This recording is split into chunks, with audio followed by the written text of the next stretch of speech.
আসসালামু আলাইকুম এভরিওয়ান, কেমন আছেন সবাই? আশা করি সবাই খুবই ভালো আছেন। তো শীত তো চলেই এলো, আর শীত চলে আসছে, পিঠা খাবো না তা তো হতেই পারে না।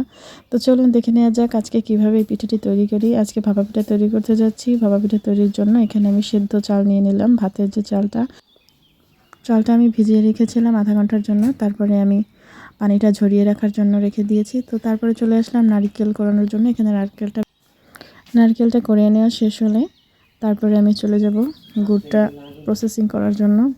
এখানে নারকেলটা কোরানো শেষ হওয়ার পরে আমি গুড়টা প্রসেসিং করে নিয়েছি। তারপরে এখানে চলে আসলাম।